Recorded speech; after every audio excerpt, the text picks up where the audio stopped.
Hello. Tonight's story is about what was the luxurious life of nobles like in the Middle Ages. If this kind of storytelling helps you relax and fall asleep peacefully, please don't hesitate to like the video and subscribe to my channel. Also, let me know in the comments where and at what time you are listening. Now, if you're ready, turn off the lights and create a calm environment for yourself.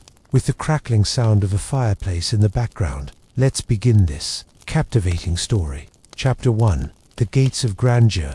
Entering a noble world, beckles the morning mist lifted from the rolling green hills of medieval Europe. The silhouette of a stone fortress commenced to materialize towards the amber dawn. High above the valley, its battlements pierced the sky just like the teeth of an ancient beast, regal and unyielding. This was once now not purely a fortress, however a symbol, a testimony to the wealth, vigor, and prestige of the noble class. And it is right here, at the ironclad gates of this high-quality maintain, that our journey into the high-priced life of medieval nobility starts unfurled. The noble type, bloodlines, privilege, and power to comprehend the lavish lives of the noble elite. We have to first discover who they were and what set them aside. The aristocracy of the middle a long time fashioned a decent-knit aristocratic caste, outlined peculiarly by way of hereditary privilege and feudal authority. Their titles, Duke, Count, Baron, Marquis, Lord, were greater than mere honor. Every came with landholdings, army responsibilities, and, specifically, influence. Their lineage was once traced meticulously. A noble's ancestry was his currency, a grand tapestry of alliances, marriages, and crusades woven into scrolls and heraldic arms. From beginning, the path of a noble used to be carved in stone, certainly one of governance, leisure, and calculated. Marriages, not like peasants and retailers. Nobles had been bound to their roles, not by means of necessity, however by way of tradition, reinforced with the aid of the divine right, believed to have been granted by using God himself. But how did these men and ladies clearly reside? What did luxurious imply in a technology of plagues and wars? The solutions lie beyond the fortress gates, castles, palaces of power and comfort country, to the bloodless, DAMP, photo most commonly associated with medieval castles, noble residences in particular, from the excessive to late middle, a long time 11th to 15th centuries, were marvels of remedy and grandeur for their time. Let us step right into a noble dwelling. Now not a navy stronghold on the frontier, but a cultured fort nestled in the heart of a lord's domain. The gates creak open, revealing a sprawling courtyard where steady boys rush about, dogs bark excitedly, and noble pages in liveried uniforms hustle between errands. Throughout the towering stone partitions, one more world emerges. Tiled floors, tapestries woven with golden thread, painted wood ceilings, and stained glass windows that solid kaleidoscopic gentle across long banquet halls. On the heart of the fortress is the fine hall, a multifunctional area where vigor used to be displayed and guests entertained. Its lengthy, very well tables have been included in linen fabric, and silverware infrequent amongst even the wealthy glinted underneath. The torchlight musicians most commonly played in alcoves. At the same time, falcons perched on carved wooden stands. Heraldic banners fluttered gently in the drafts, reminders of ancestral conquests. Exclusive chambers have been richly appointed, specifically as wealth and peace grew in later centuries. Beds were canopied and layered with wool and feathers. Mattresses, blanketed in imported fabrics from Byzantium or Moorish Spain. Partitions had been hung with intricate tapestries, not just for ornament, but additionally for insulation. Fireplaces were carved with household crests, their flames dancing in shadowy stone relief. Jogging water used to be rare, however not unknown. Some castles, peculiarly in southern Europe or among the many upper nobility, had primitive plumbing, with lead pipes leading to kitchens or bathtub chambers, though bathing was once infrequent by way of cutting-edge standards. Perfumed waters and natural steam baths had been recognized, luxuries among the many elite. Trend and fabrics. Weaving wealth into every thread apparel used to be probably the most instant and seen indicator of noble repute, while peasants wore difficult spun wool in drab colors. Nobles dressed in materials that just about announced their type to start with glance. A nobleman would put on a silk-lined houppelande with fur trim, its long flowing sleeves embroidered with loved ones' motifs. His sneakers, slender and pointed, were manufactured from imported Spanish leather. On ceremonial occasions, He'd don a belt of silver and amulets, carved from ivory or set with gemstones. Noble women were no much less. Extravagant, a baroness, might wear a sightless surcoat over a tightly laced robe of velvet, her neckline plunging, a fashion popularized on the French court docket. Her headdress would consist of dual-horned hennons, with gauzy veils floating like clouds above her. Jewelry was worn in abundance: rings, brooches, problematic girdles, each a token of energy and patronage. Colors have been symbolic. Pink, once reserved for Roman emperors, remained an infrequent and high-priced dye. Crimson signified vigor. Blue suggested divine preferment. Sumptuary legal guidelines commonly tried to hinder these displays, forbidding these of lesser rank from sporting particular materials or colors, but these were more commonly flouted by wealthy retailers and cut down the aristocracy keen to show up grander than they had been.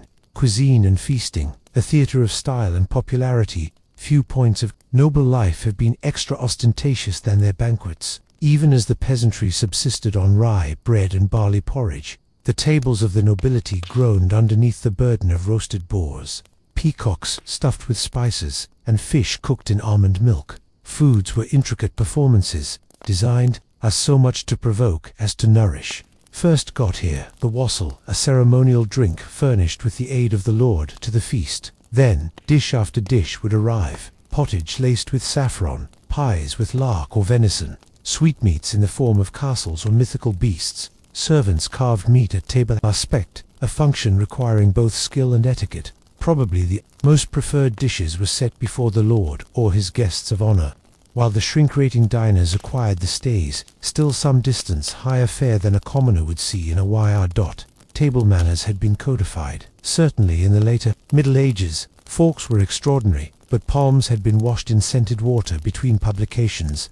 Napkins had been laid across shoulders. Talking with one's mouth full, or reaching across the desk, was frowned upon. Such had been the expectations. Of noble grace, drinks flowed freely: wine imported from Bordeaux or Burgundy, honeyed mead, ale brewed in monastery cellars. After dinner came subtleties: sugar sculptures representing biblical scenes or loved ones' crests, and, if the occasion warranted, performances of song, poetry, and even early types of courtly theatre. Everyday existence, a stability of obligation and decadence. Life's for a noble wasn't all pleasure, although luxury used to be ever gift. The day commenced with prayer, a nod to the church's giant impact, followed with the aid of conferences with stewards and vassals. Nobles were anticipated to oversee their lands, resolve disputes, and accumulate taxes. Many also trained in martial arts, jousting, archery, swordplay. But, even in obligation, there was grandeur. Letters were penned in ink on vellum, quite often, dictated to scribes and sealed with wax stamped via a signet ring. Hunting expeditions were universal, now not in basic terms for food but as social hobbies. Stag hunts, falconry, and boar chases adopted by feasting in forest pavilions. Education, diversified through region and technology. Male heirs probably taught Latin, law, and battle. Daughters have been proficient in courtly manners, languages, and estate management, most important skills for a future woman of a manor. Religious devotion formed every day. Chapels have been a fixture in noble properties. Confessors and individual monks guided lords and ladies by way of their non-secular obligations. Donations to monasteries, pilgrimages, and relics had been long established. A noble could even fee an illuminated guide of hours, a devotional publication lavishly decorated with gold and important pigments. The illusion of steadiness despite their privilege. Noble lifestyles was once no longer free from threat. Feuds, wars, assassinations, and political intrigue were consistent threats. A noble might fall from grace as rapidly as he rose, via struggle, famine, or royal displeasure. But for now, as we stand on the threshold of their world, all appears serene, bathed in candlelight, wrapped in velvet, surrounded by using echoes of Gregorian chants. The noble lifestyles was a paradox, constructed on the labor of serfs, protected via walls of stone, and multiplied via start and blood, yet as fragile as parchment in flame. It was a world where wealth used to be displayed with motive, where every garment and gesture noted lineage and dominance, and where two are living luxuriously was not merely indulgence, however, expectation. Chapter 2. Inside the partitions. The confidential lives of the noble. Loved ones past. The echoing grandeur of ceremonial dinner halls and the ceremonial aptitude of noble courts lay an international much less visible, but no less pricey. The confidential inside realm of noble home life. In this chapter, we enter at the back of the curtain, into the corridors where whispered assistance took place, into the sunlight, the place a girl read her book of hours by candlelight, and into the key rhythm that beat underneath the ostentation. 2. Real have an understanding of the richness of noble life. We ought to peer into their daily routines, their relationships, and the various persons, each family and servant who made up the household. For here, in the back of closed doorways, the luxury of the Middle Ages took on its most personal kind. The loved ones as a miniature courtroom in the medieval noble world. The family used to be more than a position of leisure. It was a political, financial, and cultural hub. A pleasant noble's house was once house to a bustling community of household members, attendants, retainers, clerics, stewards, tutors, scribes, servants, and typically even bards or chroniclers. Some noble houses employed up to 100 employees, a small village inside stone walls. The pinnacle of the household, probably the lord or woman, presided over everyday affairs like a monarch principles a realm. Every position within the family hierarchy was once meticulously outlined and reinforced by using rituals and symbols. The seneschal managed loved ones' affairs. The chamberlain oversaw confidential apartments. The marshal coordinated stables and army concerns. Even the servants had ranks higher. Servants probably held their roles by hereditary right. Hospitality was a sacred duty, and a noble's household wanted to be in a position normally to obtain viewers of rank. Every visitor bought lodging, food, leisure, and frequently gifts, their remedy reflecting the host's repute. Hospitality was a currency of have an impact on traded with as much care as coin. Rooms of richness, architecture, and furnishing goers to take a walk via 14th century noble house, probably a manor in England or a chateau in the Loire Valley. Though constructed for defense, the inner chambers have been designed with striking alleviation and charm. As a minimum for the time. At the coronary heart of exclusive lifestyles was the sunlight, an higher ground room flooded with light, warmed through a fire, and used for rest, reading, needlework, or quiet conversation. Here, we could find a woman of the condominium sitting on a carved wood settle, her robe of velvet trailing alongside a woolen carpet imported from Flanders. On the walls grasped tapestries depicting courtly love, or scenes from Arthurian legend. Bedchamber, possibly the most opulent of all rooms, contained a satisfactory bed, now not in basic terms for sleep. However, for showing wealth, beds had been symbols of repute. They had tall canopies, intricately carved posts, and were layered with sheets of quality linen, fur-lined blankets, and frequently even silk coverlets from the East, chests fabricated from oak or cypress stored, clothing and jewelry, some inlaid with ivory or gilded brass.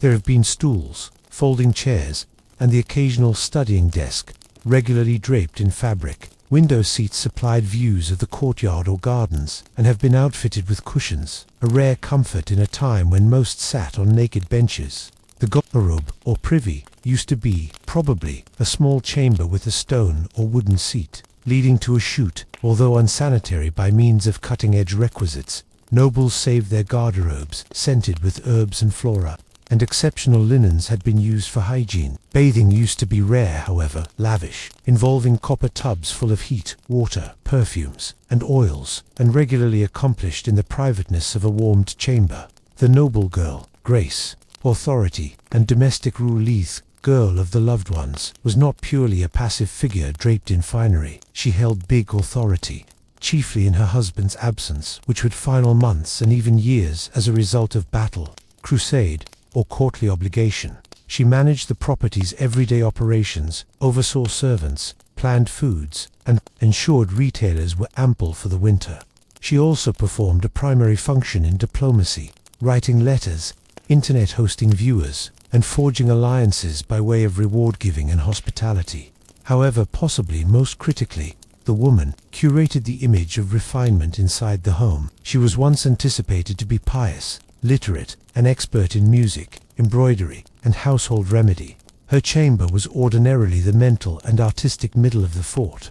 There she might learn from illuminated manuscripts, coach her daughters, write deportment, or listen to a troubadour's lament. The expectation of noble femininity, beauty, advantage, composure, was once tempered by using the reality of vigor. Many noble women had been fiercely shrewd and wielded enormous heaven effect on. Eleanor of Aquitaine dominated to kingdoms. Christine de Pizan authored works of philosophy and political theory. These women weren't exceptions, but reflections of a global the place status introduced each restraint and probability. The kids of nobility, education and expectation in the noble loved ones. Childhood was transient, or perhaps more correctly, it was not ever approved to be frivolous. From a younger age, noble children had been formed by using responsibility and expectation. Boys destined to inherit land had been expert in combat, law, and Latin. Women have been taught song, scripture, languages, and family administration. At age 7, boys had been on the whole dispatched to function pages in an extra noble's loved ones, the place they discovered courtesy, horse driving, and the foundations of chivalry. With the age of 14, they became squires, serving a knight and learning the artwork of warfare. Knighthood adopted a sacred rite of passage, involving fasts, vigils, and the bestowal of hands by a liege lord or perhaps a king. Daughters had been groomed for marriage from an early age. Their dowries have been meticulously calculated, and their unions served political or fiscal strategy. Yet within these constraints, noble ladies quite often bought surprising schooling. Peculiarly in courts, the place literacy and poetry were valued. Play was not absent.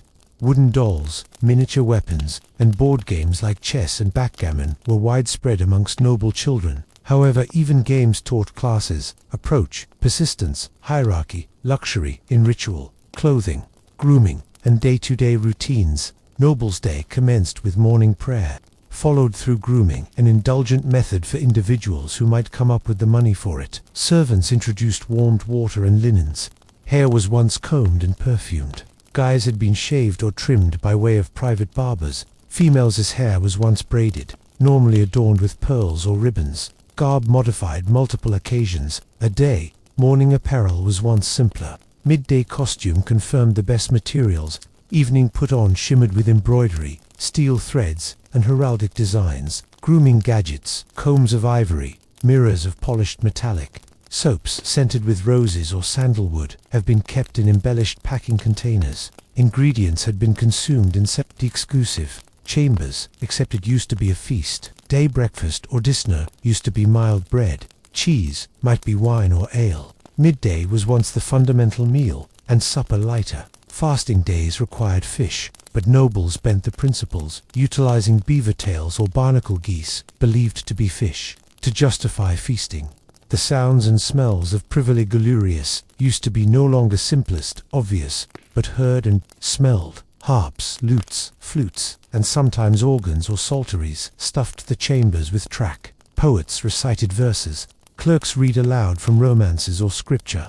Bells marked the hours. Searching horns echoed across the property at daybreak. Incense and perfumes masked less equality smells. Dried lavender was strewn across flooring. Rosemary and myrtle burned in censers. Perfumes from the Islamic world, peculiarly rosewater and ambergris, had been coveted by means of the elite. Even animals had been part of this sensory world. Greyhounds and spaniels roamed freely. Birds of prey, falcons, hawks, and even owls were kept indoors on perches. Status symbols as a lot as pets. The intimacy of letters and literacy among the many nobility used to be higher. Then, as a rule assumed, noblemen and a few noblewomen might read Latin, French, or their vernacular tongue. The e-book was once a luxury object, hand-copied, illuminated, and normally chained to lecterns. Books of hours. Romances like the Romance of the Rose, and chivalric stories like the Music of Roland were learned aloud within the evenings. A noble might sponsor a chronicler to document his deeds, or fee a personal prayer booklet with golden illumination. Letters have been valuable to noble lifestyles, sealed with wax, carried by using messengers on horseback, and full of both affection and diplomacy. They offer us today rare glimpses into the human facet of aristocracy. Lovers separated via conflict wrote in code. Lords petitioned kings with cautious flattery. A noblewoman could write to her youngsters in a cloister, or to a neighboring lady to arrange a wedding or an exchange of items. Conclusion. The dwelling, as a mirror of sophistication, to step within a noble house in the center, a long time used to be to enter an international of layered meaning. Each object, every ritual, every chamber was once a sign of refinement, lineage, wealth, and dominion. These weren't simply residences, but theaters of identity. And yet, beyond the brocade curtains and carved wainscoting, noble existence remained tethered to the equal forces that formed all medieval existence: the church, the land, the seasons, and the sword. In Chapter 3, we will step external yet again into the gardens, forests, and looking resorts where nobles performed, plotted, and carried out vigor below open skies. Chapter 3, Dominion over Nature. Looking at gardens, a noble amusement, the fort, with all its carved arches, velvet-lined chambers, and embroidered draperies, may have symbolized the noble's refined style. But to truly witness their experience of supremacy, one have got to seem no longer only inside the partitions, but beyond them. For within the center a while, the noble category didn't hand his possessed land, they commanded it. Forests, rivers, gardens, and even the animals that roamed them were extensions of a noble's vigor, carefully curated and managed. In this chapter, we depart the fireside and stride into the open air, into deer parks, looking resorts, falcon mews, cultivated gardens, tiltyards, and inexperienced areas that have been as deliberate and curated as any throne room. Here, the nobility displayed their wealth, now not in gold or silk, however, in how much of the wild they would tame. The noble hunt. Status on horseback hunting within the core a while was once far more than endeavor. It was once both game and spectacle, a public demonstration of nobility, chivalry, martial ability, and feudal privilege. To hunt used to be to dominate, now not most effective the beast, however the land it roamed. Noble households held amazing hunting rights over giant tracts of woodland. These rights were jealously guarded and legally enforced. A peasant caught poaching a deer, even to feed a starving household, risked execution or mutilation. The animals themselves have been seen because the property of the crown or of noble lords, and were usually regarded extra valuable than human lifestyles. Essentially, the most prestigious quarry used to be the crimson deer, known as the hart, a swift, clever animal that required each persistence and technique to track different game, integrated boars, wild bulls, foxes, hares, and wolves, every with its possessed complex set of rituals, dogs, and weapons. A hunt starts, Eifelved suppose, a summer morning on a noble estate. Horns sound across the valley, pages bustle to arrange horses, servants organize saddles, searching spears, leather gauntlets. Dozens of hounds are leashed together, baying with pleasure. The lord mounts his steed, a robust destrier bred for agility. The woman could follow in her palfrey, accompanied by using her maidens and a falcon resting on her glove. Hunts would final all day, in many instances for a few days. Servants known as beaters moved by way of the woods, riding game toward clearings, where the nobles waited in ambush. When the quarry regarded, hounds had been released. The chase unfolded in bursts of furious speed, blaring horns and galloping hooves, a chaotic, glorious performance. When the animal was caught, the killing blow used to be a topic of honor. A noble might dismount and strike the heart with a dagger to the guts, a ritual often called unmaking the animal. The kill was then dressed instantaneous. Blood used to be provided to the hounds. Parts of the beast were given to retainers, whilst the ideal cuts were reserved for the lord's table. Falconry, the aristocracy in the Quili, symbolic of noble refinement, used to be falconry, an intricate and costly art of coaching birds of prey to hunt small animals or birds. Handiest, the wealthiest, could have the funds for it. Hawks have been famed symbols, oftentimes more priceless than a horse. The species of bird indicated the rank of its proprietor. A peregrine falcon or gerfalcon belonged to the excessive nobility. A merlin was once the hen of a lady. A kestrel might be granted to a squire or younger web page. The birds had been bred, informed, hooded, and carried in gloved hands. They were washed with rose water, pampered with fresh meat, and housed in mews, distinct structures full of perches, straw, and slender windows. Falconry was both contemplative and exciting. The chook would bounce into the sky, eyes scanning the earth. When a rabbit or pigeon was once spotted, the falcon would slump, dive at splendid speeds. Success required persistence, silence, and a deep relationship between falconer and chook. Gardens, the cultivation of paradise. Same time, forests symbolized domination over the wild. Gardens expressed the intellectual and non-secular points of noble luxury. The garden was a curated paradise, a imaginative and prescient of the normal world, now not because it used to be, but as it should be. Most castles and manor homes had gardens. However, now not all have been for food. Nobles maintained pleasure. Gardens, rectangular or rectangular plots enclosed with the aid of partitions, stuffed with gravel paths, hedges, fountains, herbs, roses, lilies, fruit timber, and repeatedly even caged songbirds. In wealthier courts, water elements, canals, synthetic streams, or even rudimentary plumbing had been included for aesthetic and symbolic effect. In these gardens, nobles read poetry, composed letters, listened to minstrels, or performed video games like chess. Enthusiasts courted among the many arbors, and females taught their youngsters the names of vegetation. Gardens were additionally websites of contemplation, physical areas where theology, love, and mortality intertwined. One trendy characteristic used to be the herba, a rectangular trellised section filled with scented herbs like lavender, rosemary, and hyssop. Nobles believed herbs had well-being properties. They warded off ailments, calmed the intellect, and scented one's garb. Gardens appeared in illuminated manuscripts and tapestries, no longer simply as scenery, but as ethical allegories. The walled backyard, hortus conclusus, became a powerful Christian image, representing purity, paradise, or the Virgin Mary. Tournaments, battle reimagined as theatrologia, for nobles as a rule supposed, staging elaborate simulations of battle none extra grand than the match. These public spectacles introduced collectively thousands of knights and spectators for days of pageantry, competitors, and get-together. Tournaments had two faces, the martial and the ritual. On one hand, they allowed knights to hone their fight capabilities in mock battles, tilting with lances, dueling with swords, or accomplishing team melees called buhouets. However, they had been carefully choreographed performances, stuffed with ceremony and symbolism. Noble households spent fortunes on armor, banners, and horses. Knights wore heraldic surcoats and polished plate armor, normally custom-made. Females provided favors, a ribbon or kerchief, to their chosen champions. Trumpets blared. Heralds announced the lineage of each and every knight. Judges enforced ideas of behavior. The joust, essentially the most iconic event, featured two knights charging at each different with lances, aiming to break their weapons on the opponents, defend, or unhorse them. Absolutely. It was once damaging. Bones had been damaged. Helmets were crushed. Sometimes, anyone died. However, victory introduced honor, cash, and the admiration of courts.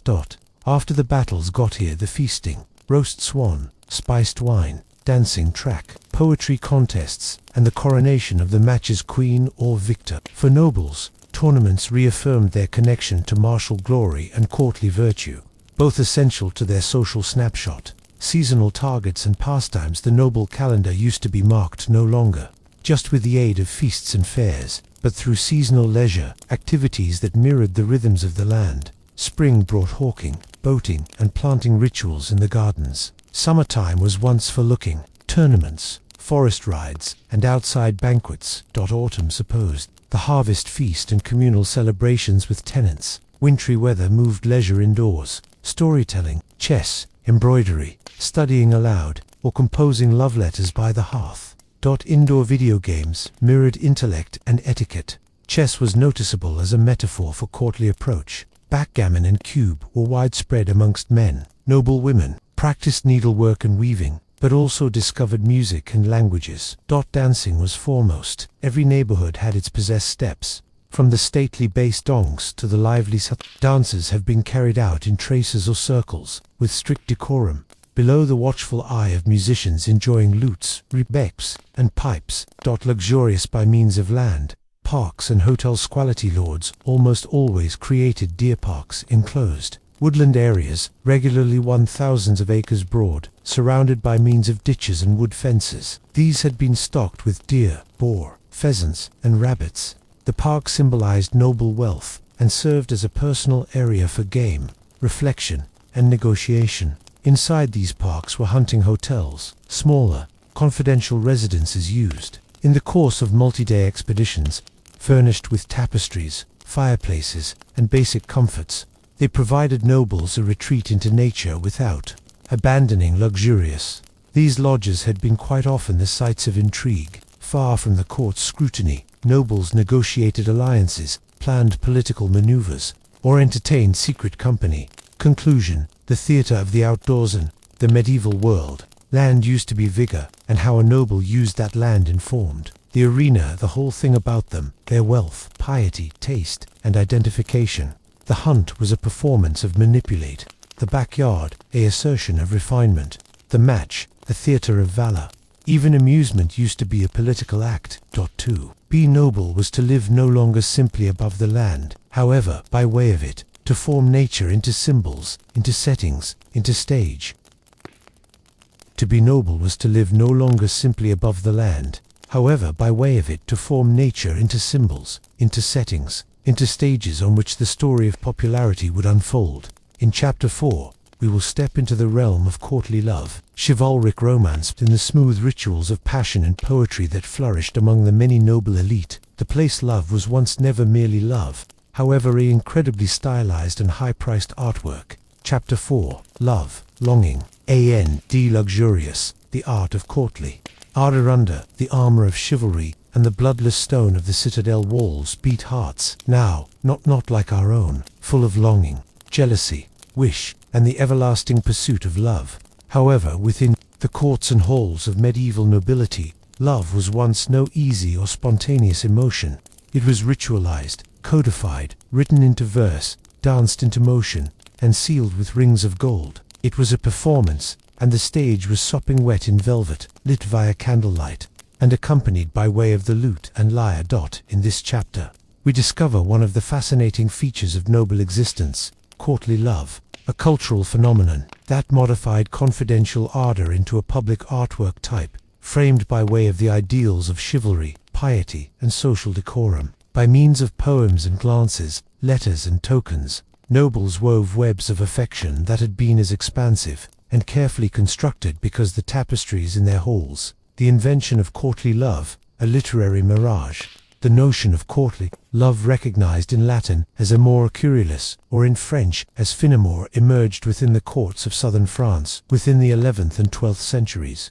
Specifically, in Occitania, the neighborhood that gave upward push to the troubadours. These poet-musicians, mainly themselves nobles or knighted warriors, composed verses that celebrated idealized and generally impossible love, not like marital love, which used to be organized for politics and inheritance. Courtly love was once voluntary, secretive, and deeply symbolic. It used to be, as a rule, directed from a lesser-rating knight toward a better-rating lady, commonly even the spouse of a different noble, and framed as a type of carrier, humility, and worship. The knight became a vassal of love, submitting himself to the need and style of his woman as he would to his lord. These ideas, though fantastical in starting place, deeply influenced the conduct of real nobles. Castles grew to become now not best facilities of political energy, however, stages for romantic play, serenades from balconies, glances exchanged for the period of hunts, verses carved into chapel partitions, and favors worn on the sleeves of knights at tournaments. The language of affection, poetry, letters, and symbolism. Romantic conversation among nobles was once tremendously stylized. Words have been weapons and shields, expressions of passion wrapped in layers of metaphor and devout imagery. The languages of affection have been Latin, Occitan, Old French, and Center, excessive German, each and every with its possessed culture of verse and vocabulary. A nobleman in love could compose a canzo, a lyric poem praising the beauty and virtue of his woman, comparing her eyes to stars, her voice to harpstrings, her desire to salvation itself. These poems were not invariably delivered directly. A bard or jongleur could recite them at court, or the poem possibly copied and circulated in manuscripts, allowing it to go anonymously, keeping both secrecy and modesty. Love letters have been a part of the courtly sport, written in terrific script, sealed with wax, and in general perfumed. They conveyed longing, constancy, despair, or ecstasy. In some courts, clerks even maintained model love letters, ars dictaminis amaris, from which nobles would draw idea. A lady's reply would come days or weeks later, full of equal artistry, every phrase loaded with nuance. Romantic presents played a principal function. A easy token, a hoop, a handkerchief, a carved piece of bone, a lock of hair tied with ribbon might signify a promise, a memory, a secret vow. Roses, peculiarly purple ones, carried unmistakable meaning. Even animals might come to be messengers, a falcon expert to provide silk-wrapped notes, or a hound bearing a reward round its neck. Marriage and love, a soft dance. Medieval noble marriages had been hardly ever born of affection. As a substitute, they were contracts negotiated by way of households, solidified with land and coin, and sealed in chapels before altars. A noblewoman's hand possibly promised, while she was once nonetheless a baby, her dowry negotiated as a form of alliance. A nobleman perhaps anticipated to marry for obligation, no longer want, but love did not vanish within these constraints. Some married couples did fall simply in love. Letters between noble spouses such as these of Peter Abelard and Hilo say expose passion, longing, and soreness. But extraordinarily, romantic achievement was sought external, the wedding by means of courtly arrangements, flirtations, or emotional affairs. At the same time, affairs of the physique had been condemned with the aid of the church and detrimental to family honor. Emotional intimacy, poetry exchanged, songs sung in secret, glances throughout feasts, was once tolerated, even celebrated. This created a unusual paradox, a culture that idealized unconsummated love, framing it as purer and more noble than physical ardor. The noblewoman's role, muse, decide, and sovereign of hearts in the realm of courtly love. Noblewomen held the energy. They were not in basic terms objects of affection, but active participants, arbiters of taste, and embodiments of virtue. A lady would encourage dozens of songs, receive letters from suitors, and reply with calculated grace. She was anticipated to remain distant yet firm, modest yet shrewd, playful yet unyielding. Courtly love required females to perform strength and inaccessibility, whilst they secretly indulged within the game. A lady might wreck a knight's coronary heart with a word, or increase his fame by granting her desire. In this approach, romantic energy was once inverted. The person served, the lady ruled. Yet real noblewomen were not only muses, they have been poets, consumers, and critics. Females like Eleanor of Aquitaine, Marie de Champagne, and Beatrice of Provence hosted courts where love used to be debated like philosophy. In these courts of affection, noble women judged hypothetical love cases with the seriousness of a tribunal. Their selections were recorded and circulated. Did real love require secrecy? Would it exist in marriage? What was once the proper behavior of a rejected lover? Such discussions shaped the foundation of courtly codes of conduct, blending emotional sophistication with social ambition, love, and religion. Between heaven and flesh, medieval nobles lived in an international where each passion needed to be reconciled with piety. Love could not easily exist. It needed to be justified, or at least disguised as spiritually elevating. Troubadours borrowed language from mystics. Lovers called each and every different saints and pointed out their desire as worship. A nobleman would vow to serve his girl with the same fervor as a monk serves the Virgin Mary. In art, the boundaries between sacred and romantic were ordinarily blurred. Illuminated manuscripts showed knights kneeling earlier than women, as if in prayer. Lovers kissed under church arches. Altarpieces depicted love as each temptation and salvation. Confessors probably heard stories of damaged hearts. In some cases, romantic longing became so severe that it led nobles to retreat into monasteries or go on pilgrimage. Love, when unfulfilled, grew to become a direction to self-denial and sanctity. Rituals of affection, dance, music, and gesturements amongst nobles used to be expressed now not only via phrases, however by means of ritualized gestures. A detailed approach of watching, bowing, or supplying a cup might lift deep romantic, which means a dance shared at a feast, specifically a slow, stately one, just like the bass danse, was a sign of admiration. A cup handed with both arms, exceptionally, throughout a toast, was a gesture of appreciation and affection. A sleeve worn by using a knight for the duration of a tournament, mostly one proficient through a woman, introduced his dedication. Even the best way a girl tied her girdle might be suggestive. A loosened sash could trace at intimacy, even as a tightly knotted one signaled modesty. Song was all over the place. Minstrels sang love ballads at mealtimes. Lute gamers performed in gardens. Some nobles even composed their own songs, setting poetry to melody, and a proficient singer would gain more admirers than a strong knight. Forbidden love, secret affairs, and scandal no longer all love followed the rules. Some passions broke via the codes of behavior and erupted into scandal.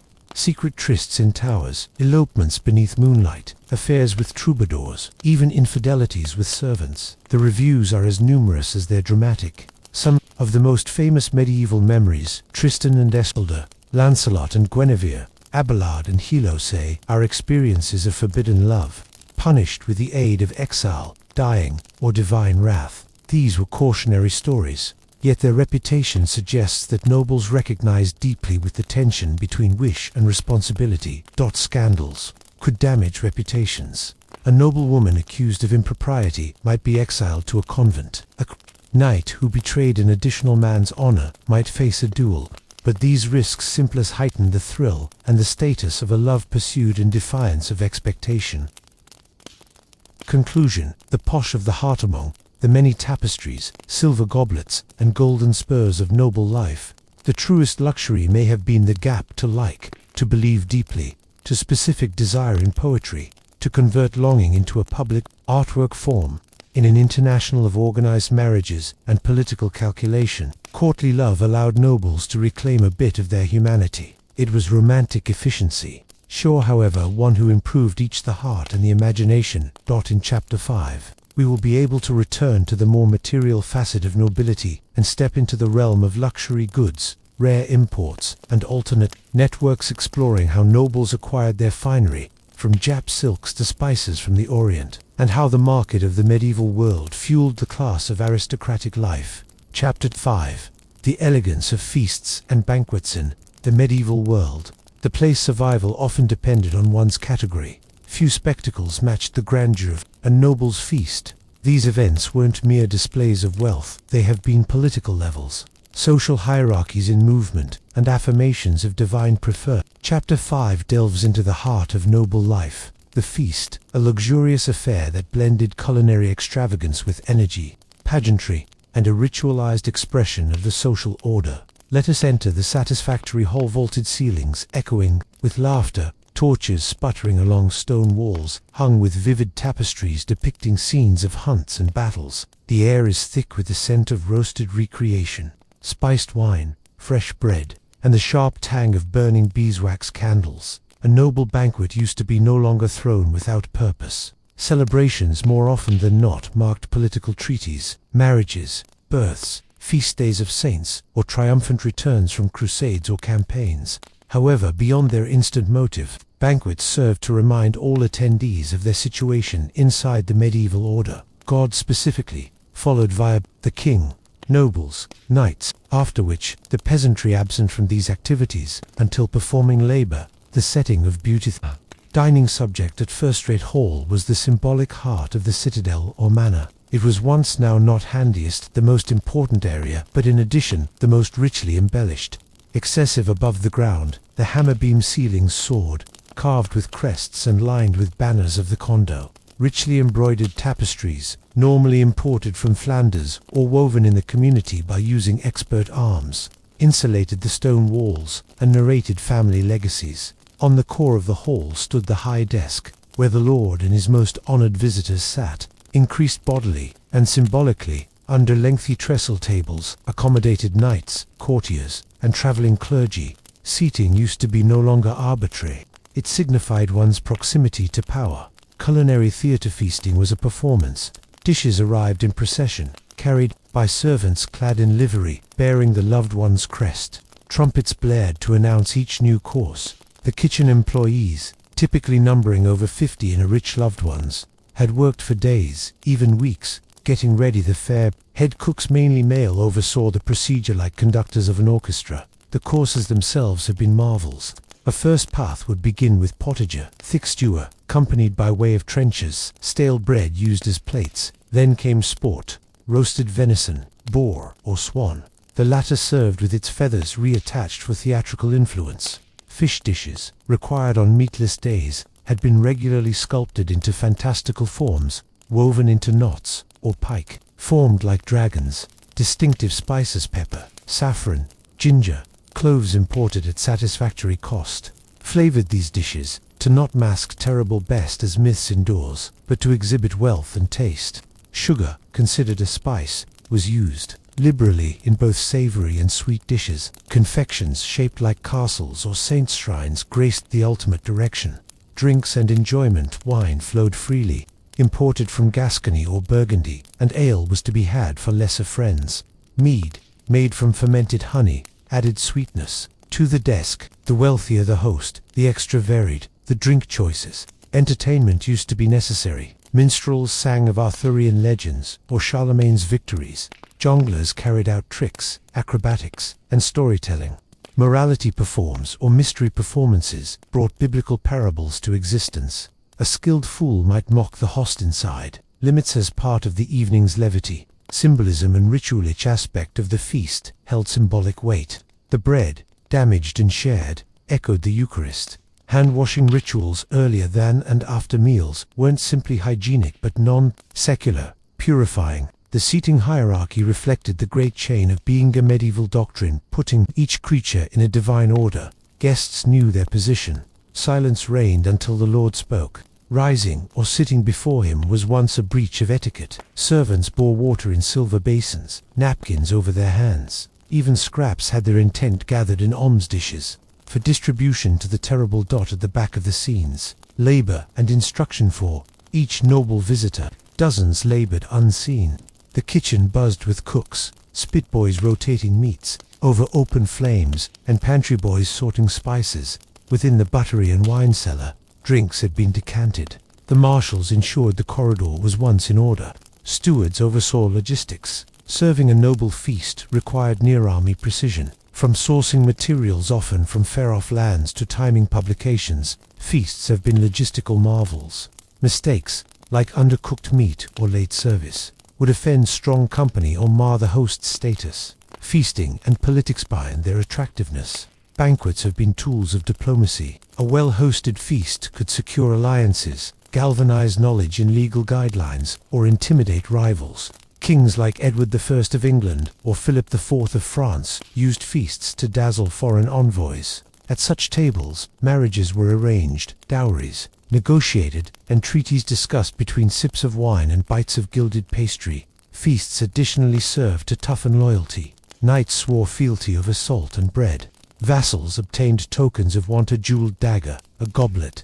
Loyalty was cultivated with generosity. Conclusion: echoes of opulence. The noble feast was a symphony of repute, taste, and that means it revealed the elaborate world of medieval hierarchy, the obsession with divine order, and the relentless power to display vigor. To dine in such enterprise used to be to take part in a living tableau of feudal existence, every bite, sip, and music affirming the exceptional order of matters. As we leave the satisfactory hall, at the back of its lights flickering in the distance, we feature with us the resonance of goblets clinking, the echo of a minstrel's tune, and the wealthy scent of roasted meats. In the subsequent chapter, we will upward thrust with the noble household and discover their exclusive lives, the bedchambers, routines, and quiet rituals that formed their dawns and dusks. Chapter 6: The vigor of look, clothing, textiles, and trend among the many knoweth. In the Middle Ages, apparel used to be excessive mere security from the factors. It was once a language, a visual code of status, wealth, lineage, and vigor. For the nobility, gown was once considered one of their most conspicuous types of luxury, an outward show of their function in the social order and a marker of subtle taste. This chapter delves deeply into the luxurious world of medieval noble fashion, from silken gowns to embroidered hose, revealing how textiles, colors, and add-ons conveyed messages that phrases could not. Material of vigor. The commenced with textiles, the very threads from which noble identity was once woven, not like peasants, whose garb was constituted of coarse wool or tough linen. Nobles adorned themselves with materials that were silk, probably the most prized material. Silk arrived from the Byzantine Empire and the Islamic world via the Silk Avenue, handiest, the wealthiest, might come up with the money for silk cloaks, dresses, and veils. It shimmered with a delicate luster that caught candlelight, conveying both wealth and worldly connections. Velvet and damask, introduced later. In the medieval interval, these richly patterned fabrics became staples of noble wardrobes. Velvet's plush pile and damask's complex woven designs required expert artisans, most commonly in Italian or Flemish workshops. Fur trim and lining were important symbols of fame. Sables, ermine, marten, and vair-adorned collars, cuffs, and cloaks, ermine with its white winter coat and black-tipped tails, used to be specially coveted, so much so that sumptuary legal guidelines constrained its use to royalty or the best possible nobility. Wool and linen, excessive high wool, more commonly finely woven and dyed, was once still long established in noble clothes. Above all, for layering, linen used to be worn subsequent to the dermis for remedy. Color as reputation and image eclairs had been imbued with which means, and commonly regulated by regulation.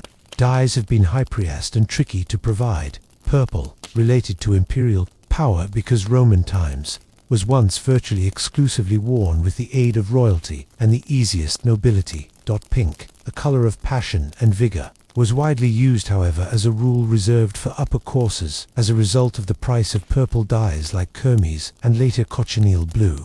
Chiefly the deep ultramarine comprised of lapis lazuli was once prized for its rarity and price, usually related to the Virgin Mary, for this reason linked to piety. Gold and silver threads, embroidery, and brocade in general included metal threads, which introduced glitter and mirrored candlelight, emphasizing the wearer's wealth and prestige. Laws throughout Europe dictated who might wear which colors or materials. Breaking these legal guidelines could result in fines or public humiliation, underscoring the significance of appearance as a social contract. Garments of big difference. Noble's cloth. Wardrobe was once a complicated layering of clothes, each with its perform and symbolism. The underlayer, linen shirts or chemises, worn next to the epidermis, have been finely sewn and scented. The tunic or kirtle, a normal garment, more often than not, belted on the waist. Men's tunics might be knee-length or shorter. Women's kirtles were lengthy and flowing. Surcoat, a sleeveless overgarment, normally emblazoned with heraldic symbols. Knights wore surcoats over armor, while women used them as ornamental outer layers. Opulent, a voluminous, most of the time ground-length robe with extensive sleeves, fashionable in the late centre a while, signified luxury via its material and cut. Hose and shoes. Men's legs have been protected by hose, which probably brightly colored or patterned. Women's stockings had been much less problematic, but still finely made. Headgear, hats, hoods, and veils had been predominant. Men liked the chaperon or the liripipe hood, probably embellished with feathers or jewels. Women's headwear ranged from easy veils to elaborate Hennins conical or butterfly-formed hats, decorated with veils and jewels. Jewelry and Aden's jewelry was one other conspicuous sign of wealth. Rings, brooches, necklaces, and belts have been crafted from gold, silver, and important stones. Signet rings, worn through noblemen. These bore loved ones' crests and were used to seal files, pouches, and purse chains, on account that pockets had been wonderful. Purses hung from belts in general, richly embroidered, or jeweled. Belts and girdles. Ladies' belts had been ornamental and functional, in many instances retaining small knives or keys. Gloves, a signal of the aristocracy. Gloves have been made out of satisfactory leather or silk, once in a while embroidered or jeweled. The ritual of dressing was once a prolonged ritual involving several attendants. Notably for noblewomen, women would require help from more than one woman-in-waiting to arrange their robes, headdresses, and jewelry. The act of dressing used to be an occasion, probably accompanied through mirrors, scented waters, and gentle music. Garb was closely tied to identity. Altering clothes might symbolize a shift in popularity. Widows adopted black, brides wore white or richly decorated gowns, and courtroom officials wore special robes. Trend. As political announcement, nobles used fashion to say alliances, loyalty, and rank. Heraldic badges sewn onto clothes displayed household affiliations. For the period of tournaments, knights wore the colors and symbols of their lieges. Trend developments most commonly unfold from royal courts to lesser nobility and even retailers. illustrating the interconnectedness of medieval society. Nonetheless, the finest fabrics and most elaborate clothes remained, extraordinary to the upper class. Conclusion: the loom of prestige, a world the place delivery, decided popularity. Garb allowed nobles to visually assert their location in the elaborate medieval hierarchy by way of materials sourced from across continents, colors woven with steeply priced dyes, and tricky designs. Nobles created dwelling graphics of power. Their trend was once a steady negotiation between tradition and innovation, show and discretion, public spectacle and confidential identity. Every stitch and each fold was once part of the expensive material of medieval aristocratic life. Chapter 7. Castles and Manors, the palaces of vigor and luxury, and the medieval creativeness. Few photos are as iconic because the towering castle perched on a hill, its stone partitions looming above the panorama like a fortress of vigor. But castles and manor houses weren't mere navy bastions, they had been homes, administrative centers, and shows of noble grandeur. This chapter explores the architecture, inside design, and everyday life within these stone fortresses and sprawling manors, revealing how they embodied both security and class, austerity and opulence. The upward push of the citadel, fortification and fame. Castles first emerged in the early core a while as picket, matanbaili, structures earthworks topped, via timber continues, designed specially for protection. By means of the 12th and 13th centuries, these developed into imposing stone fortresses with curtain partitions, battlements, and towers. The castle was an emblem of lordly authority and territorial manage. Its role on a hill or beside a river maximized protecting advantage and visibility. But castles additionally served as residences, with noble households spending a lot of their time inside their partitions. Layout and function. Normal castles mixed a number of key features. The keep, dungeon, the strongest and most comfortable part, frequently the lord's personal dwelling. Thick partitions, slender home windows, and restricted access ensured safety. The first-class corridor, the social and political heart. The place, feasts, courts, and ceremonies took position. Chapel, reflecting the importance of faith. Castles almost always contained confidential chapels, kitchens and servants. Quarters, busy hubs assisting household life. Gatehouse and barbican, fortified entry aspects, controlling entry. Manors, in contrast, were typically much less fortified, however. Expansive, they combined the lord's house with agricultural estates, administrative structures, and oftentimes mills and chapels.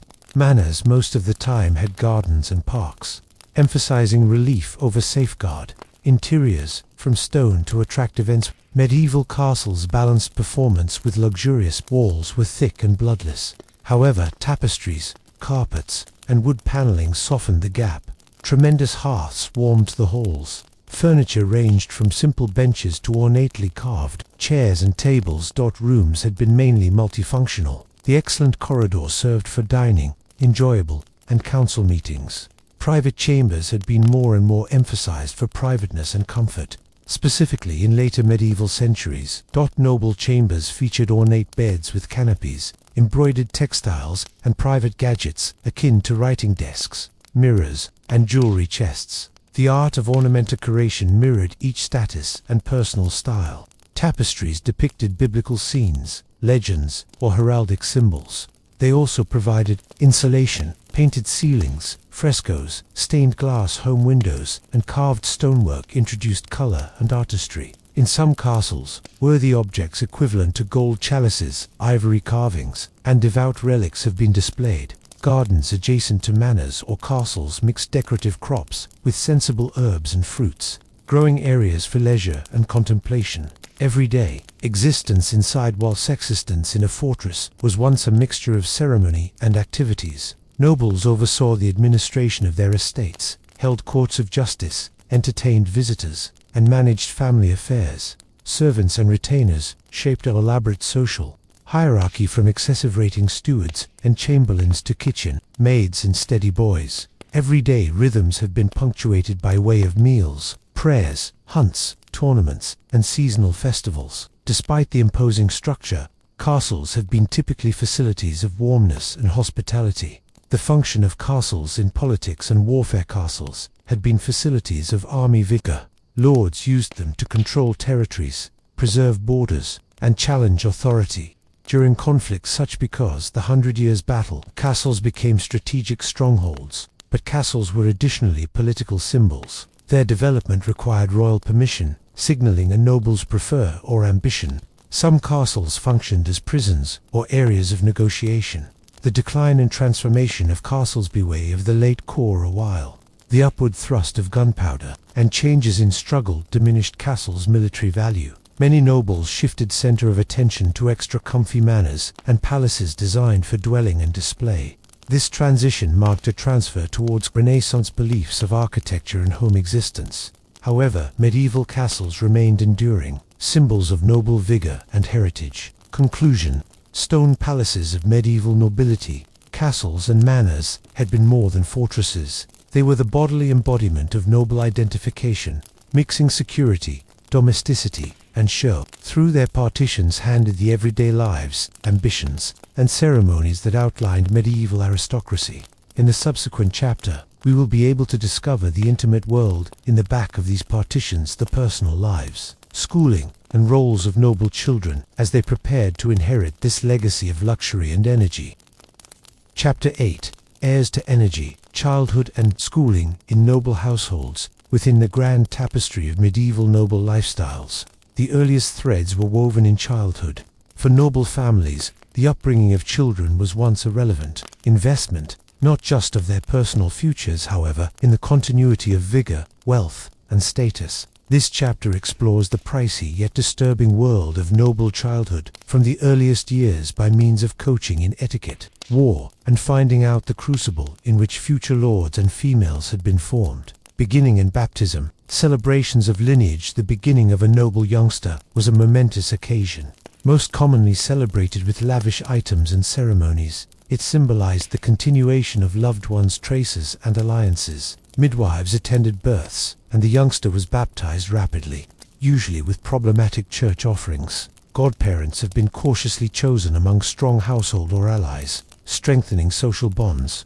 The new child used to be swaddled in fine linens and wrapped with symbolic tokens, holy relics, charms, or embroidered material to ensure protection and prosperity. Early childhood, nurturing with care and popularity, not like fashioned children. Noble infants and children had been surrounded via attendants. Nurses and wet nurses cared for his or her physical wants. At the same time, females in ready and tutors started the soft introduction to noble etiquette and finding out. Nurseries were furnished with toys, some easy like picket animals and others intricately carved or painted. Early schooling used to be informal, but commenced with studies, songs, and prayers. Apparel for children mirrored grown-up fashions, but was adapted for comfort. Silk and pleasant wool were customary substances, indicating popularity from the earliest age. The function of wet nurses and governesses concerned. Noble mums most likely had many duties. Moist nurses played an foremost function in early childcare, breastfeeding and comforting the baby. Governesses and nursemaids supervised the baby's everyday hobbies, manners, and early classes, creating a protective but structured environment. Schooling of noble boys, preparing for management and war. From around age 7, boys destined for knighthood began rigorous training. They had been sent to different noble households as pages or squires, part of an elaborate method designed to instruct military potential, courtly manners, and management. Pages discovered horse driving, swordsmanship, searching, falconry, and general literacy.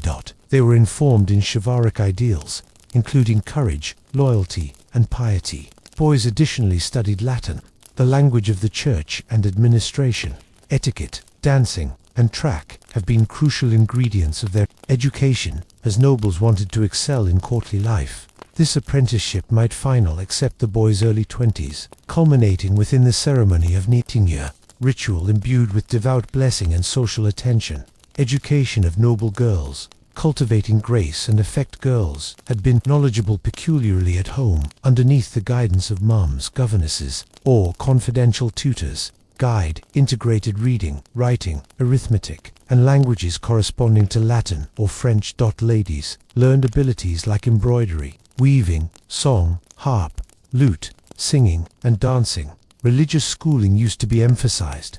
making ready women for roles as pious, better halves and mothers. Coaching in managing a loved ones and overseeing servants was imperative. Girls have been taught courtly manners, dialogue, and the artwork of letter writing, a relevant talent for political and social networking. Marriage negotiations probably began in adolescence, so ladies were all set to navigate the intricate politics of alliance and dowry. The role of tutors in clerics' education used to be mostly conducted by way of clerics or expert lay tutors. Monasteries and cathedral schools influenced noble schooling, peculiarly in literacy and theology. Books were necessary. Manuscripts were copied by means of hand, and nobles prized their private libraries as symbols of tradition and energy. Play and amusement. Childhood amid luxurious regardless of their responsibilities. Noble kids experienced durations of play and leisure. Video games like chess, dice, and lawn sporting events helped improve strategic pondering and social talents. Hunting expeditions often incorporated youngsters, educating them the competencies they might later need. Track classes and storytelling furnished mental stimulation and amusement. Challenges and expectations. Noble childhood was once not without pressures. Expectations to uphold family honor, put together for public roles, and conform to strict codes would be demanding. Mortality rates remained high. Childhood diseases had been original threats regardless of the first-rate care.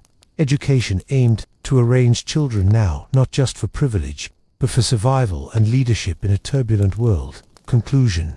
The making of medieval, the aristocracy, the high-priced life of nobles began lengthy earlier than their public roles. Childhood and education have been carefully orchestrated to form heirs into strong rulers, warriors, and cultured members of high society.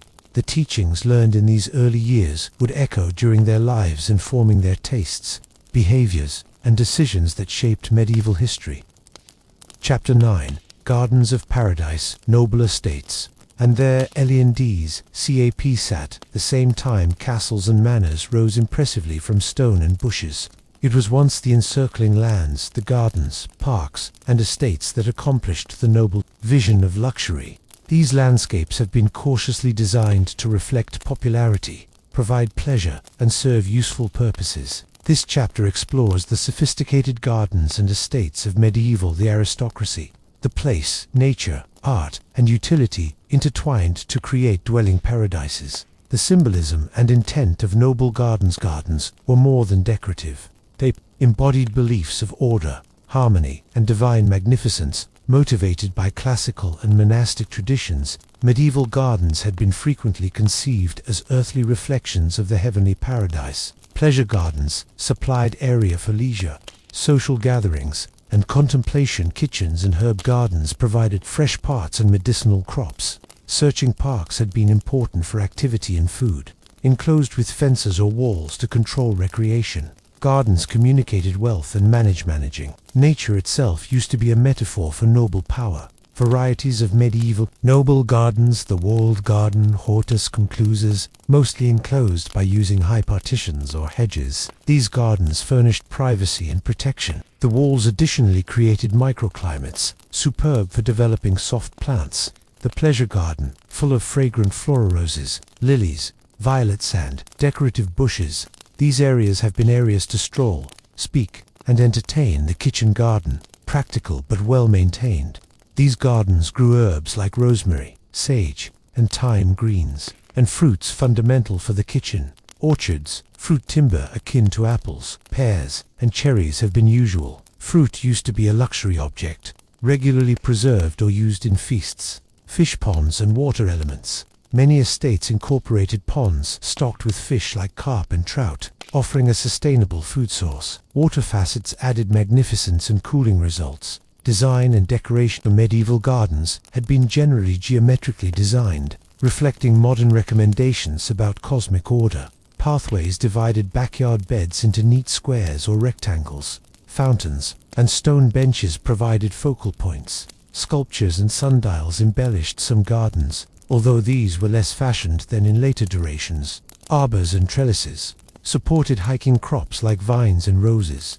Walls and hedges served not simply functional functions, but also ornamental ones, often topped with battlements or adorned with heraldic symbols. The position of the lady of the manor noblewomen regularly oversaw the gardens, particularly herb and flower cultivation. They had talents of crops, medicinal homes, and supervised gardeners and herbalists. Gardens had been intimate spaces, the place females could retreat for prayer, reading, or dialogue, providing respite from the general public demands of court. Lifestyles. Hunting parks and recreation reservoirs, large estates, most commonly incorporated enclosed parks, designed for looking at favorite noble exercise. Parks had been on the whole surrounded by faded fences or stone walls to keep game animals contained. Customary quarry, integrated deer, boar, hare, and birds like pheasant. Searching was no longer most effective game, however, an indication of talent, courage, and social rank. Specialized structures like hunting lodges supplied rest and hospitality during expeditions. The functional and monetary importance of estates beyond beauty. Noble estates have been fiscal engines. Fields produced grain and cattle. Mills processed flour. Vineyards in southern Europe produced wine. Estates supported large households, retainers, and repeatedly whole villages. Managing these lands required skilled stewards and skills of agriculture, reflecting the noble's role as both lord and supervisor. Gardens in literature and artwork. Medieval literature generally used backyard imagery as a logo of affection, purity, or political power. Manuscript illuminations depict lush, idealized gardens, usually as settings for courtly love or non-secular allegories. The garden, as a motif, linked the earthly pleasures of nobility with the spiritual aspirations of the time. Conclusion. Dwelling symbols of the aristocracy. Noble backyard was once a microcosm of medieval aristocratic lifestyles, combining beauty, utility, entertainment, and symbolism. These cultivated landscapes reflected the wealth, taste, and fame of their owners, supplying a sanctuary. The place. The rigors of medieval politics and battle might momentarily give way to tranquility and refinement. Chapter 10. Feasts of the senses, medieval noble delicacies, and biancu ets. Medieval nobles' existence was a problematic dance of ritual, vigor, and sensory pleasure, none extra sumptuous than the grand feasts that punctuated their calendars. These banquets have been way over mere ingredients. They had been levels for political maneuvering, shows of wealth, and celebrations of tradition. On this chapter, we immerse ourselves in the tastes, aromas, and spectacle of noble eating, revealing how food and drink served as symbols of luxury and reputation. The importance of feasting for nobles. Feasts had been significant social activities. They marked religious vacations, navy victories, marriages, and visits from major friends. These events were possibilities to say prestige, forge alliances, and provoke allies and rivals alike. Invites had been cautiously curated, because the visitor record itself sent messages about favor and have an effect on seating. Preparations bolstered social hierarchy, with the lord and his closest allies at the high desk. The environment and atmosphere. Feasts took place in the excellent corridor, by and large decorated with wealthy tapestries and heraldic banners. The room thrummed with music from minstrels, singers, and in many instances dancers. Long wooden tables groaned under the load of polished silverware, complicated serving dishes, and individual spices, the scents filling the air with heat and anticipation. Culinary delights, components and dishes. Medieval cuisine for nobles used to be a fusion of local and imported parts, reflecting expanding trade networks. Meats, venison, boar, swan, peacock, and fish had been fashioned fair.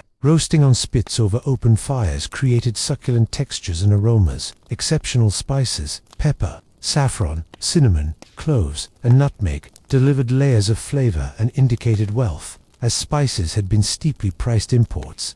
Sweet and savory. Dishes mainly combined candy and savory elements. Meat stewed with fruits like dates or raisins, or pies full of meats and sugared almonds. Breads and pastries, freshly baked breads, routinely enriched with honey or nuts. Accompanied foods, pastries, including pies with intricate crusts shaped like castles or animals, dazzled friends visually and gastronomically. Sauces and condiments. Wealthy sauces thickened with egg yolks, almond milk, or floor nuts flavored dishes. Vinegars and verjuice juice from unripe grapes furnished acidity. Drinks and toast wine, as a rule from France, Spain, or Italy, flowed generously. Ale and mead have been additionally standard. Consuming was once a ceremonial, a part of the feast. with toasts and cups raised to well-being, honor, and divine blessing. The art of presentation was a spectacle. Dishes had been served in procession, introduced by way of trumpeters or heralds. Food was typically arranged in creative varieties, pies with our living birds inside, or entire animals awarded with their heads intact. The interaction of color, texture, and type used to be designed to galvanize, as so much as to nourish. Entertainment, for the duration of feasts amusement, was quintessential. Musicians, jesters, magicians, and acrobats performed, retaining the surroundings. Lively storytelling and poetry recitals linked the feast to the broader culture of chivalry and romance. Eating etiquette and rituals. Feasting adopted strict etiquette. Company washed hands earlier than and after consuming, almost always with scented water. Certain seating mirrored popularity. Conversations balanced merriment with respect for hierarchy. Guests ate with their fingers or knives. Forks were rare. Meals as an emblem of vigor and tradition. The abundance and form of meals signified the lord's potential to command assets and control exchange. Serving infrequent or pricey items strengthened noble status. Feasts additionally showcased cultural refinement, abilities of recipes, manners, and hospitality, marked a noble household as civilized and superior. Conclusion: the dinner party, as a high-priced experience for medieval nobles. Feasts have been multi-sensory celebrations that fused politics, culture, and pleasure. They have been a form of theater where each bite and sip bolstered repute in neighborhood, because the last trumpet sounds and candles flicker low. We shut this chapter savoring the rich legacy of noble banquets, a tradition of abundance, artistry, and social ritual. Chapter 11. The Royal Court Docket, Energy, Politics, and Ceremony in the Medieval World. The Royal Court Docket was once the beating coronary heart of power, culture, and intrigue. For nobles, attending courtroom used to be both a privilege and a necessity. A position the place alliances had been forged, favors granted, and reputations made or damaged. This chapter explores the incredible spectacle and problematic politics of medieval courts, where luxurious was no longer only a subculture but a tool of governance. The character of the corte, medieval royal courtroom, was once a cellular entity, customarily following the monarch as he traveled his realm. It mixed governed administration, ceremonial features, and social existence. Courts had been facilities of patronage, where kings allotted land, titles, and offices to loyal nobles. Attendance was once anticipated from the very best aristocracy, creating an severe social atmosphere. Structure and areas when settled. The court occupied palaces or castles lavishly decorated with tapestries, painted ceilings, and great fixtures. The excellent hall was the middle for audiences, feasts, and ceremonies. Personal chambers offered locations for casual meetings and leisure. At the same time, chapels supplied space for worship. Courtroom ritual and ceremonies were problematic and strictly codified. Rituals such because the knighting ceremony, the homage, or the coronation worried symbolic acts that reinforced hierarchy and loyalty. Public displays of honor and prefer such as the bestowal of a token or a kiss held best political weight. The role of nobles at court. Nobles at courtroom wore their best garments and displayed their lineage with heraldic instruments. Their presence was once a constant efficiency, balancing deference to the monarch with the pursuit of private have an impact on. Positions like chamberlain, marshal, or steward conferred prestige and entry to the king.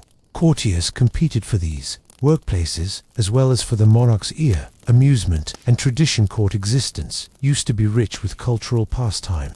Troubadours and minstrels performed song and poetry. Tournaments and jousts combined game with spectacle. Courtly lover complex code governing romantic conduct motivated literature and conduct. Politics and intrigue. The courtroom was a hotbed of intrigue.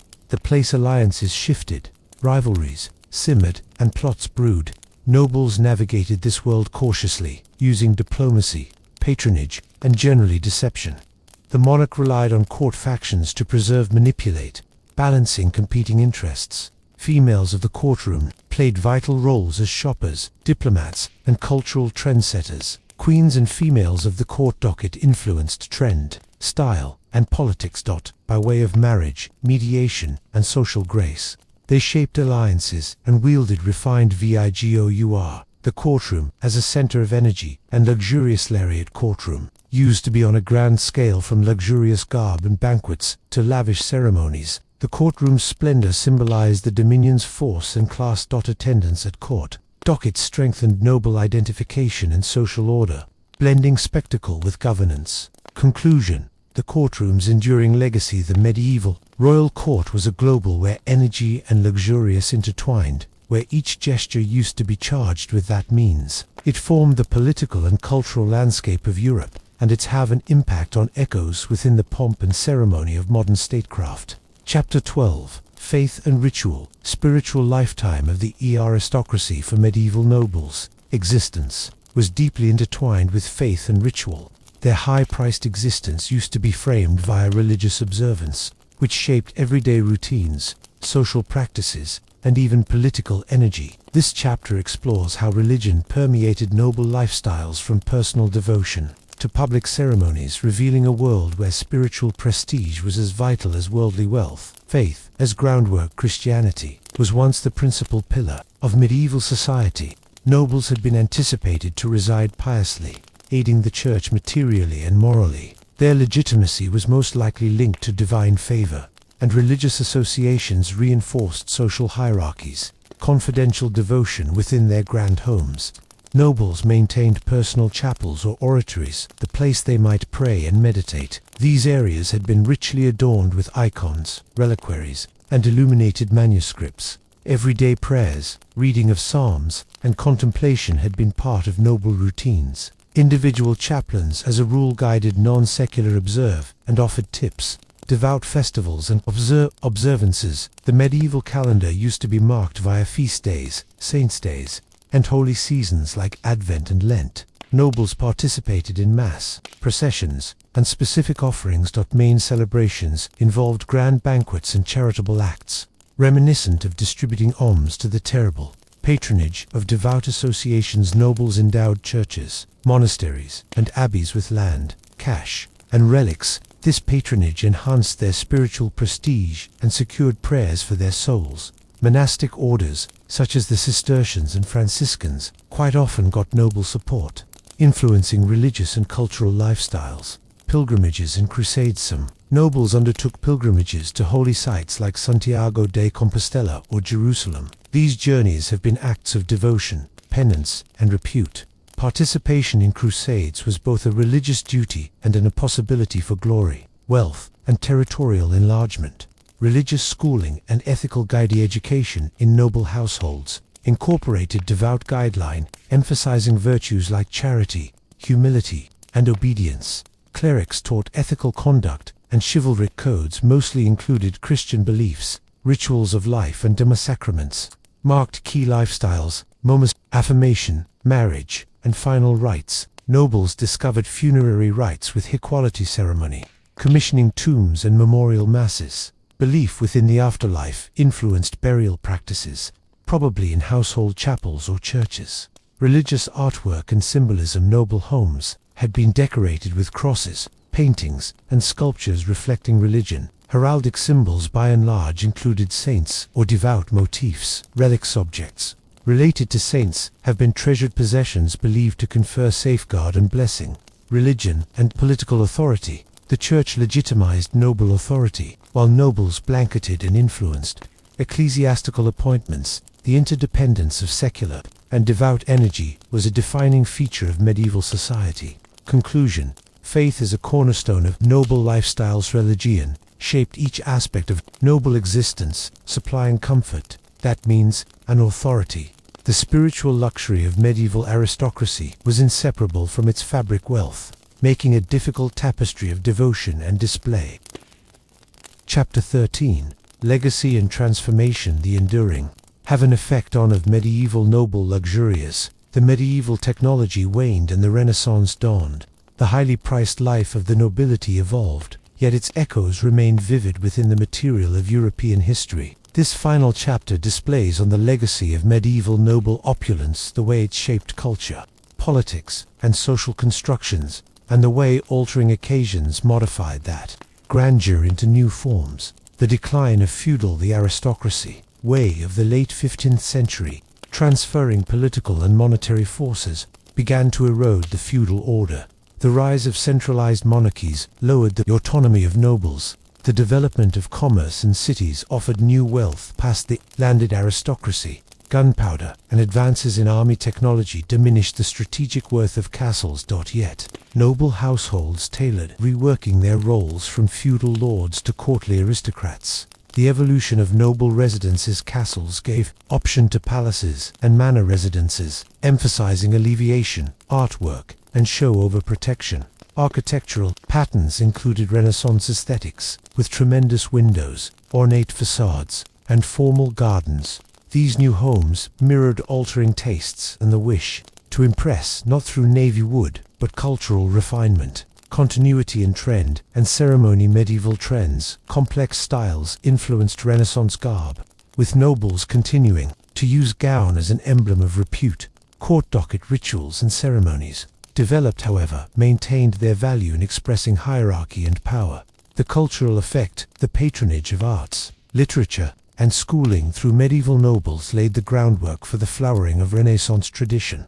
Manuscripts, tapestries, track, and architecture from the medieval interval advised later inventive achievements. Noble values and ideal, honor, and piety remained important to noble identity, whilst their expressions modified. The medieval best of the noble, warrior courtier influenced European aristocracy for hundreds of years. Legacy in today's instance has many contemporary European traditions, ceremonial, architectural, and social hint, roots again to medieval noble customs. Castles remain symbols of heritage and tourism. Noble titles continue in more than a few types. Reflection on luxury and energy. Medieval noble luxury was once greater than extra.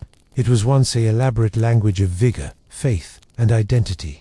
Its fabric culture tells a narrative of a society, balancing way of life and alter authority and show. Final thoughts as we conclude our experience via the costly life of medieval nobles. We see an international, both far away and foundationally international. The place every tapestry, feast, and ceremony used to be woven with that means. Understanding this heritage enriches our view of history and the enduring allure of nobility.